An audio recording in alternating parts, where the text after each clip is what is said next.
Hey, everybody. Welcome to Friday night. It is officially the after show. It's good to be with you. Zev Shalev with you here.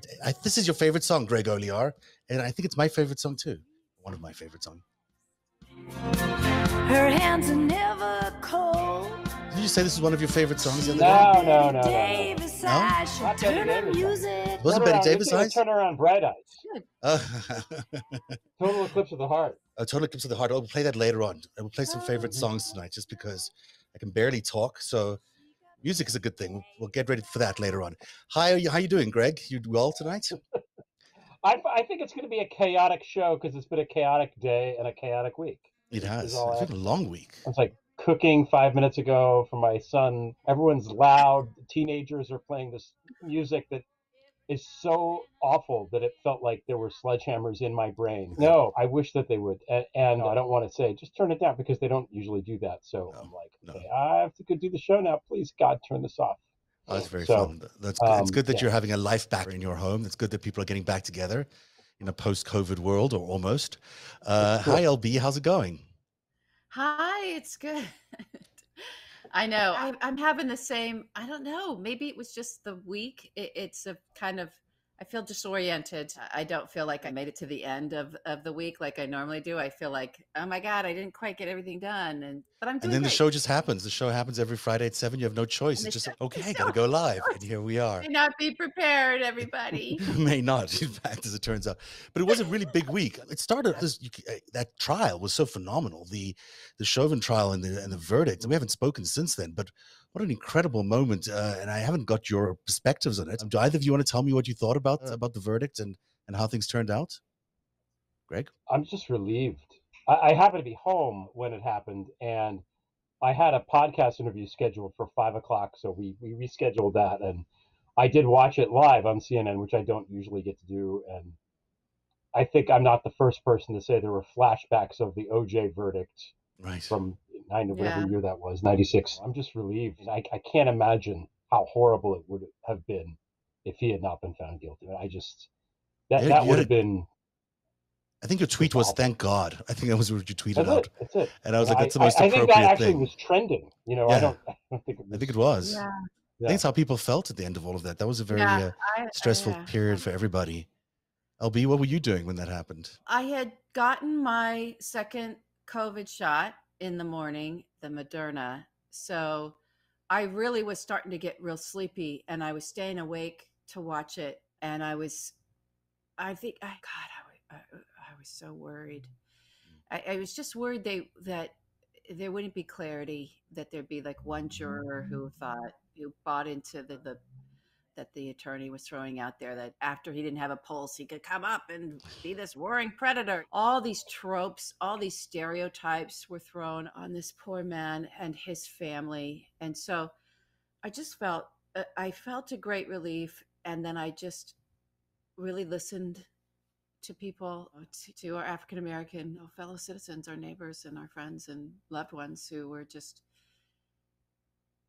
I think the thing is to understand that this is some wokeness statement, but truly, I cannot understand. My big understanding is knowing that I cannot understand what it's like to have been terrorized for centuries by the state, and that it took all of that. It took the whole world seeing that murder, so clearly murder, for there to be any justice. And then we were still all on pins and needles.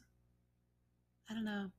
A different outcome than would have been before, I think. I mean, if it weren't for that videotape, that videotape changed everything. And that videotape is new technology, ultimately. If it wasn't for people wandering around with smartphones and those police cameras, the reality of it is the outcome could have been the same as many other crimes before. And that really does make a difference. When you've got new technology like that at play, it might be easier to prove these things in the future. Having finally a successful trial that yes, police officers can also murder, which is so important too, because we don't want all these psychopaths thinking, okay, I feel like murdering people, so let me go get a badge and live out my secret fantasy because there won't be any consequences for me. It's to have these institutions in our societies, whether they work for the state or whether it's a church, it's just where criminals can go and hide under some cloak of a uniform in order to, who knows? I'm not saying that's what's going on. It's just like there had to be something that stopped it from, this is a profession where you can just be a murderer and that we will never call it murder. That had to come to a stop. And it took the police themselves coming and getting on the stand and saying, yeah, this is not how we do it. This is not policing. This was an execution. Good. I'm glad they did that. Okay, we've had this moment. I hope we can have something moving forward. All I could think about was his family. Oh my God. We got to see them all together. Yeah, talking. it was good to see them because it wasn't a joyous event for sure, but it certainly was a day that they felt like they could finally call it justice. And I think someone said in there that they could finally let him breathe. And it's been very hard for them this year and hard for the city of Minneapolis and to then go through it again with this new shooting. But there's still such a feeling there that they change things now, that they've been able to, they're the force that changed the world when it comes to race and policing in this country. What I worry about is this is going to be one of those moments when we white people pat ourselves on the back and are so relieved that something nice happened, and then everybody just moves on. This is one time that they got it right, and God knows how many thousands of times it's been gotten wrong. A police officer shot and killed a black teenager like within an hour of the verdict. Right. And I know that there's like the circumstances of that are a little more fuzzy than what happened with George Floyd, but still, and insidious problem with the police force, the training, the way that the unions do what they do, the lack of accountability, all of it. And it's not something that I'm relieved that that they got this one, but that's not nearly enough. This is if this isn't the start of a much larger thing, then it really was all a waste of time, because this is a problem that we can't let recede into the background. We can't. To me, it feels like it's almost like it's a state's approved way of being racist. And it just feels like it's an institutionalized racism that the police forces have, whether they did it on purpose or whether they've just become that or whatever it is. That's just the way it appears now. That it's a way of keeping a race under control for whatever reason. And they're probably the people who need the least control, but there's ultimately that's what it looks like. You can't escape the fact that it just feels like a racism. And then that's something that's been very difficult for America to deal with since its inception. And how you deal with it now is so complicated when you've got so many other things going on at the same time. And you've got potential conflicts with Russia and China. You've got a Chinese economy that's booming. You've got all these challenges around the world. How you deal with this bedrock issue that's fundamental to your society at the same time is very complicated. You hope that Americans can do this, because I certainly can't imagine any better equipped country than America to deal with this kind of stuff. So I got to say, Joe Biden can't impress me enough. So. He is so damn good. He's so damn good. Every single day you wake up and you're like, he's not going to screw it up again, obviously. And he doesn't. He just does a brilliant job every single day. What an amazing president. And it's so understated and it's just cool, and he's gotten everyone vaccinated and he handled that day perfectly. He knew the family. He knew when he called the family that they had a pre-existing relationship. I mean, that is such a big deal that it wasn't just, I'm doing this for the photo op. I'm doing this because I know this family. I've spoken to them and I know them, and I share in their grief because of the grief of losing my son. It's just impressive what he's been able to do in such a short amount of time. And on every level, I just feel like he's got the depth of knowledge is so extreme there that he knows how to do almost everything. Experience, understanding, expertise, understanding our Constitution, understanding our national values, having moral character. These things, not being a mobbed up criminal owned by the Kremlin, these things make a difference. Yeah. It's not being a white supremacist. That makes a big difference. Yeah, I mean, look, just today, when they had that conference, that climate conference yesterday and today, nothing had happened in the world for 4 years on climate. Everything had just stopped 4 years ago. Everything froze. It takes Joe Biden to come back in the midst of all this other chaos that he's dealing with. He's also dealing with climate change and bringing the entire world together and trying to get them to agree on climate change. It's just a very impressive work, and it shows you how needed America is on the world stage. And I think that's obviously part of what he's doing, is he's reminding people of how important America is to the continued growth of the world. So it's kudos to him. And I thought Kamala handled George Floyd Day very well too. She's gonna, Yeah. it seems like it's going to be part of her portfolio. So that's happening on one side of our government. On the other side, the Supreme Court is having a picture, and there they are. That is the Supreme Court as it's currently constituted. It's a nice picture. This isn't actually the official picture. Obviously, this is more of an informal look. They seem like they, generally happy. Judge Sotomayor is now in the front row seat. She's seated down, and behind her is Amy Coney Barrett, who I know, Greg, you're a big fan of. Oh, sure. She's my favorite interloper. So tell us about her. I've got some things to Well, say there's about a bunch of myself, things. If we stay on the picture, 6 of these 9 were put there by Leonard Leo, or in the case of Clarence Thomas and friends of Leonard Leo of the Federalist Society and his little 6 radical Catholic group. 6 of 9. Wow. Which is not to be confused with 7 of 9, which is the Star Trek, character.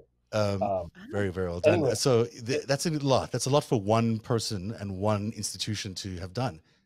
Yeah. And what's going to happen now, and what we're already seeing, is that we're going to get shitty results from this group.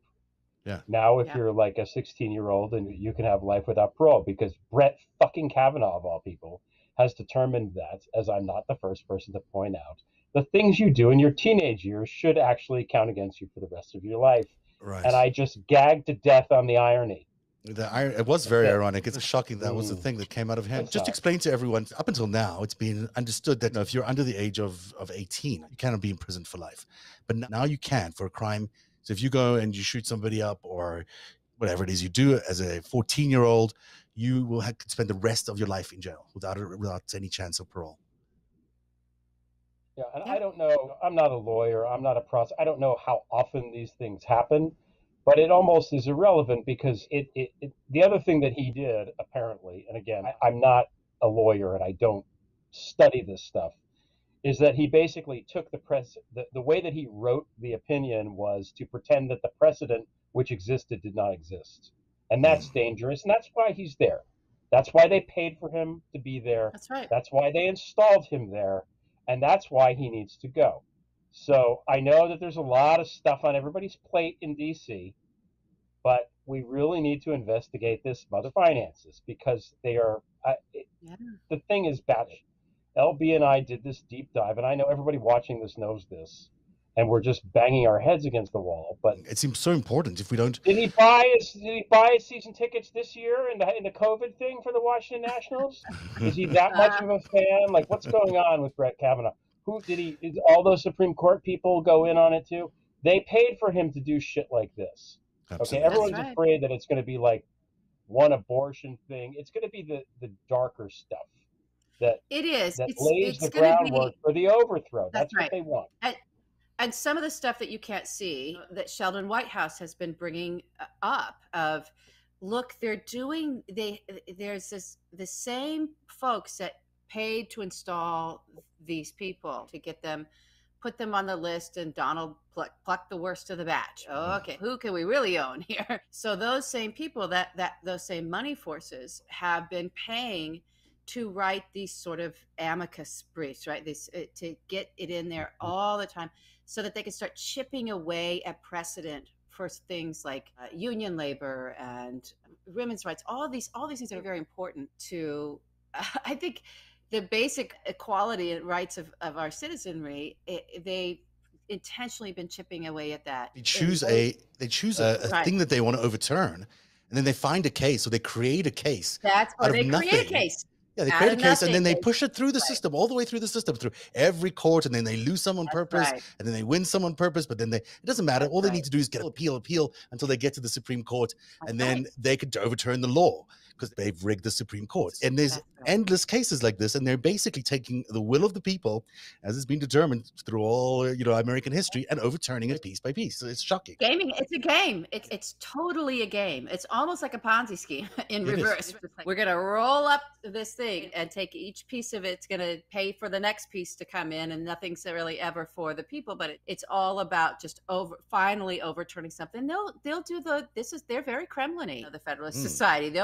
they'll wait 20 years, 30 years. They'll play a real long game Oh yeah. to get something to where they finally have the majority that they want and they can overturn. And they've set the precedent. They put the pieces in place that they've chipped away at precedent enough. I don't think Brett Kavanaugh writes any of this shit that has his name on it. Now somebody else is writing it for him, and he's okay. This is what they want me to. Probably. Truly.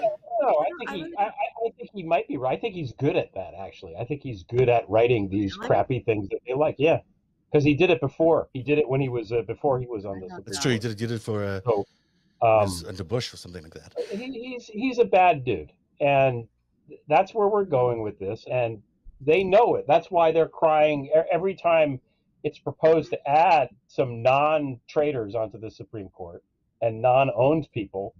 We get pushback by the Ted Cruzes of the world and this and that. But this is essential for our democracy to survive. We have to. I mean, the politicization. I can't. Yeah. That. Yeah. I can't even. Okay. I can't say that The making political of the Supreme Court is a relatively new phenomenon, and it should not be. Absolutely.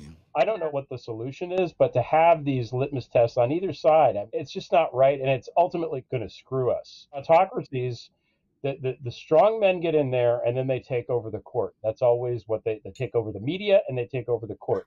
And what are we, 75% there? No, we're 2/3 there on this particular Supreme Court. Well, I don't even understand how these justices are still there. I mean, if we have a previous president who seems to have been in bed now officially with the Russians in terms of getting elected in 2016, how can any of his picks for the Supreme Court even stand? They should all be overturned because we can't trust them. Here we are having to deal with them. And the other thing we have to deal with is Amy Coney's Barrett's new book now, which is she got paid $2 million in a book deal. She's on the Supreme Court.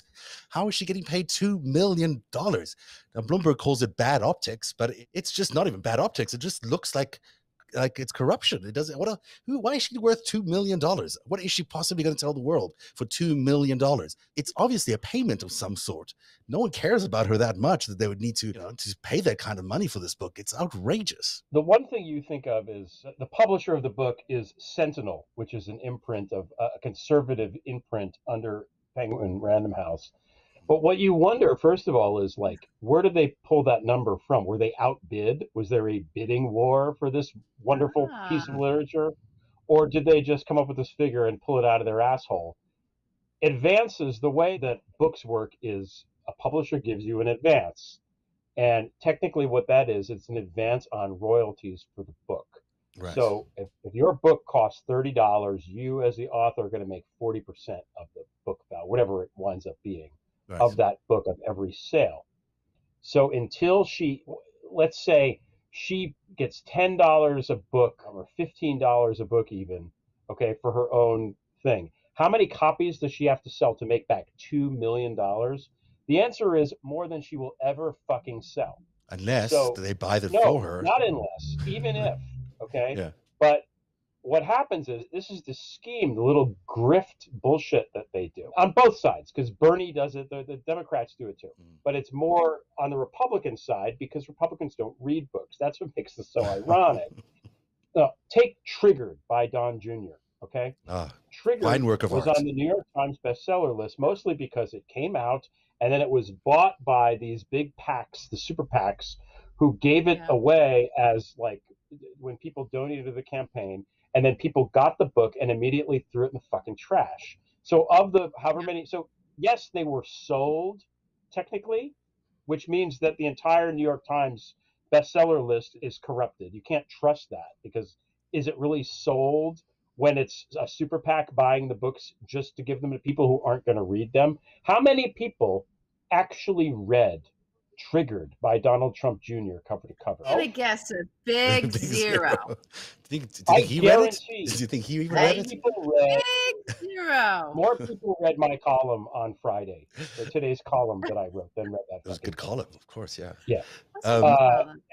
And that's Ted Cruz in the same boat, right? He's also doing a bit of a scandal because someone Well, bought all his Yeah, books, I think, who's like reading 20,000. Ted Cruz? So someone paid, No one's 20, reading they that. bought 20,000 of his books, and that's how he landed up as being a Yeah. bestseller. But this is legal, I should say. It's legal for her to write a book. It's legal for her to sell a book. It's legal for Sentinel to give her an advance.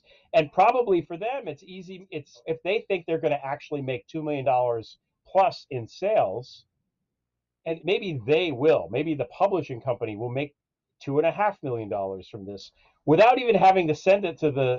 Because what happens then is it gets bought up by these super PACs. Then it's on all the bestseller lists. Then they ship it to Barnes and Noble, and it's in your face at the airport. And then people buy it, getting on the plane because they're bored or whatever. So the visibility increases. That maybe increases the amount. So it's a very. You know, it's going to get sold. It's going to get sold in churches. It's going to get sold in a lot of. Yeah. Remember when they showed that No, movie? Sister Madonna. Oh, what was the Jesus Christ movie that Mad Max did? Didn't they first show that in Passion of the Christ? Yeah, Passion of the Christ. Didn't they first show that in cinemas? That was where they had their first like big round of cash that came out of that. I think maybe I'm wrong, but it could be the same kind of thing. It's turning her into a bit of a church rock star. Go ahead, Greg. The way sorry. to do the church is very specific, but yeah, and The it's a lot of money. If you're a Sentinel Press, you're making your money. This is not, hey, this is a cool novel that somebody wrote. This is a no-brainer. They're going to make their money. They don't even have to really be careful with what is even in the book because nobody's going to fucking read it, really. Maybe there'll be a couple of interesting things, maybe. But unless it's talking about the cult that she's in and whether or not she has to obey her husband and how the dynamics of that work as per the cult that she's in, I'm not really interested in anything she has to say. Does she also obey the dudes on the Supreme Court because she's a woman and that's what they teach her? I don't know. I'd like to know that. Is that going to be in the book? Probably not. From somebody who writes books and would like to be on these lists and aspires to have book sales, this stuff is fucking bullshit and it corrupts the whole system and it just sucks. Oh, yeah. By the way, it's on that very topic of corrupt charts, the podcast charts. Have you seen how all the like top 10 podcast charts are full of these right wingers, like all of them? It's like number 1 to 10. These all, I don't know the guys' names, I don't listen to them, but there's like 10 right wing podcasts. Yeah, Ben Shapiro is always there, but then there's a whole bunch of others that I've never heard of it. I'm sure they're famous, but no one's listening to these podcasts. There's no way they're nearly on the top 10. There's no way. There's just not a chance in the world. There's some bot that's constantly logging in and playing it back, to someone in Moscow. Shapiro, but we were talking about this at lunch because I think with Shapiro specifically, people listen to Joe Rogan. He's another one that's on there. People listen to him. Yeah. He's been around for a long time. He's a comedian. He has on guests. I don't understand the Ben Shapiro. I just don't get it. Who is there? Are these like MAGA dudes? These real masculine MAGA dudes listening to Ben fucking? I don't think so. My wife can't get WAP Shapiro. I don't think so. Get it. You see, well, it's a crisis of masculinity in GOP. It really is. We're going to get there. We're going to get to the crisis of masculinity.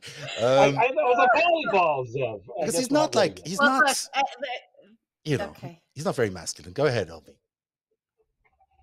I'm going to say what's not supposed to be said. Okay. Oh, no. That's what you're here for. Is that what we're here for? No, that's not what you do, so go ahead. Leave it to me. Whatever. Yeah. Burn it down. I'll burn down my life here. Okay. I actually don't take a lot of hits at Ben Shapiro.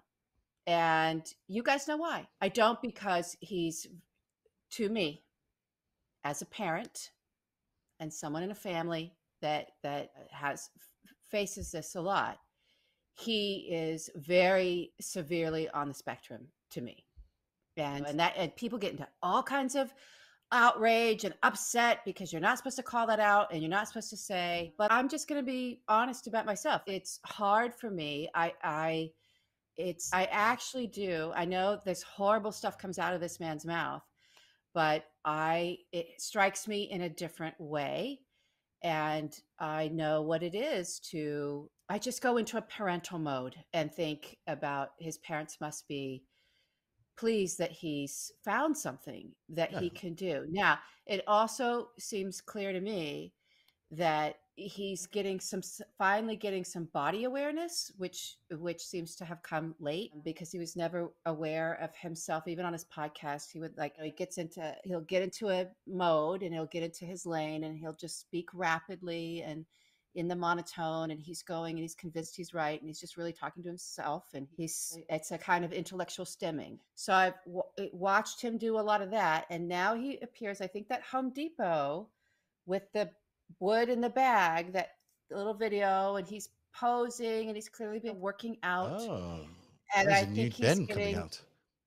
I think there's a new Ben. I think he's finally, there's a part in his maturation process where he's been able to have some self-observation. You know, he appears to be taking some pride in his physique and not ambling around all the time, and kind of, and so that's good. So but these are things that, you know, for me, I look at Ben, and I think all I can think about is the occupational therapy and the nurturing that appears to have been missing for him. I mean, he's done well. He's done well for himself. You can't anyone would love that well. career. I mean, I'm not. it's not. You know. I don't know. Okay, yeah, okay. So he's got some success. It's not clear how, or why, Yeah. or what he got himself plugged into that amplified him and that kept him on the top of the Facebook and keeps him on the top of the. That's what I mean. I feel like there's something going on there, and he clearly has an agenda in what he's spewing and why he takes the positions and what he's doing. I just, for me personally, you're aware of his difficulties. It's painful to take hits at him. I'm sure I'll get past that. Try for us. I don't know if you could read these, because here are the top 10. Can you guys see these top 10? Who's this Candace person? Who's Candace? Does anyone know who Candace is? That's Candace Owens. Yeah, she's number 2. Daily Wire is. She's number 2 on the charts, and then Louder with Crowder. Who's Louder? Who's this guy? Louder with Crowder. I don't know who he is. Oh, you know what? I don't know who that is. Then Bannon we know, but okay, maybe someone's watching and listening to Bannon. Preet there. Yeah, there is number 7. And then Save the World. And then the Rubin Report, and then this Hodge twins. Rubin. Who are these people? 538. Okay, fine. These actually have big audiences, Seth. I know they are big audiences. I just feel like they're. Well, I know that Tim Pool. I know Tim Pool from a long way ago. I first met Tim Pool when he was video streaming the Occupy Wall Street movement.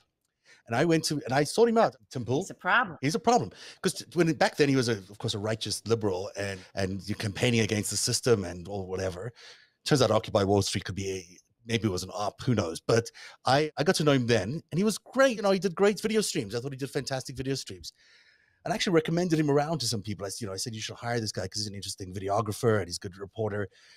And he did. He landed up going to a couple of these places I recommended. And then somehow, somewhere along the line, he just turned into a right-wing phenomenon, from being a completely left-leaning revolutionary to a right-wing, I don't know what he is now. I don't even know. Maybe he's a centrist. Maybe he'll call himself centrist. But he's like definitely pro-Trump, and he preaches the word, which is insane. Because when did that happen to Tim? Well, there are several of those Occupy folks that took that exact path. Oh, I'm gonna make sure I listen to The Verdict with Ted Cruz after this, because I can't wait for an hour with Ted Cruz. But we should get back to Amy Coney Barrett, because I digressed a little bit because I wanted to rant. Okay. But so we got 2 things that happened with her. She got the book deal, but then she also had a thing today where she passed a judgment, whatever they do at the Supreme Court, about access to public records regarding to environmental concerns. So the Sierra Club had wanted a bunch of information regarding an environmental project, and the federal court had said that they should have gotten it, but she struck it down.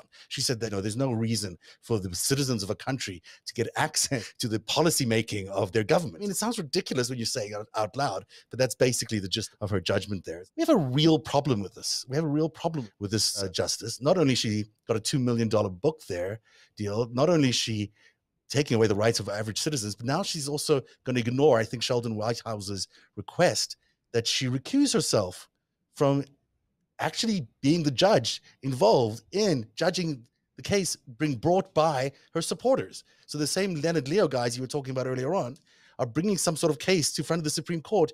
She needs to recuse herself, or so says Senator Whitehouse, but she's not going to, because she's Amy Coney Barrett, and I guess that's why they paid for her to be there. So I don't know. What's going to happen? How are we going to do this? How are we going to make people pay more attention to this? And here's Sheldon's tweet, by the way. Expand the court. Yeah. It's ridiculous. It can't just be these people. It's too small. It's too small to represent a whole big nation like ours. These 9 justices that, with the wave of a wand, could end up all being appointed by, or a majority appointed by a bunch of corrupt politicians. Forget it. We need it. We're in real trouble. We're in real trouble. We need That's to. okay. We'll fight it. There's two paths, right? One path is that they want to be able to turn over election laws. The other path that you're starting to see talked about a lot is this constitutional assembly thing, which they really seem to be working hard towards. That if now that they've realized that the election overturning thing is a bit messy, they're going to try and push towards a constitutional assembly so they can rewrite the constitution. And I think several states have already, state legislatures have already passed resolutions in favor of it. So, which is why it was good that DC became, or at least was put forward as a 51st state today by the House. But it's this is where we're battling next, I think, is are we going to head to a constitutional assembly? And how important is it for DC and Puerto Rico to be recognized officially as full states? Go ahead, Craig. Yeah, what you said. I want to hear your thoughts on DC statehood. Really, I really do. I'm so, like, it's such a bang your head against the wall problem because it's so patently unfair. And some celestial being from space could come down and be like, North and South Dakota should just be one state, guys. That would solve the problem, which is the only reason it isn't. Heather Cox Richardson wrote about this morning, is that at the time, I guess they were Republicans and they're good guys at the time, did what we wanted to do. They were like, no, we're going to make it 2 states because we need 4 senators instead of 2 to balance out the. So that this stuff has been happening since time immemorial, but it's just not fair. It's baked into our system with the 2 senators per state thing. And when Wyoming has this, which has like 700,000 people, has the same number of senators as California with 40 million, that is a problem when the Senate is so fucking powerful because the Senate ties up everything. Okay, one thing wasn't on our agenda to talk about is all of the mass shootings that have happened in the last month.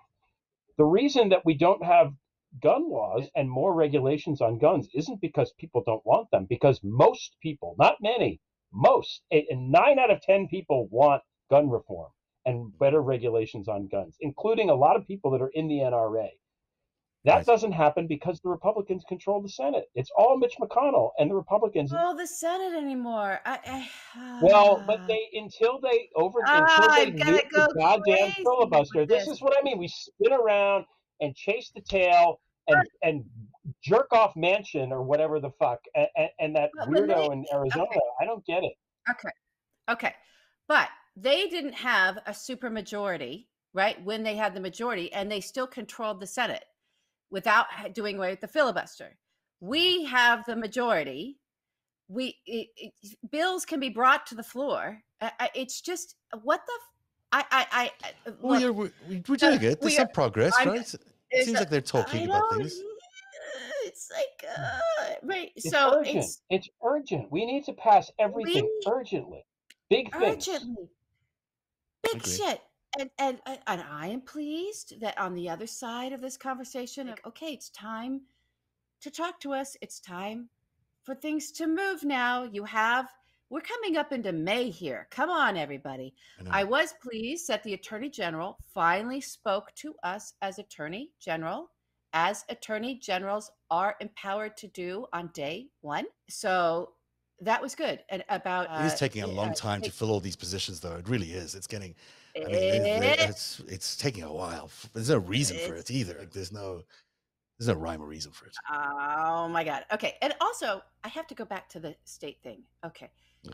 So guys, help me out. Because I'm just have this question. I'm just like an audience person now with this question because I do not have the answer. Remember when Puerto Rico had they had an option on their election ballot sometime in the last 4 years, I want to believe. Maybe it was in 2016. Yeah, they turned it down. Becoming a state, and they turned it down. But they had it within their powers to vote for that. But DC doesn't, because DC doesn't have any of its own voting anything. They don't have. Okay. I don't know enough about it. I just wanted to make it. I just wanted to know the difference of.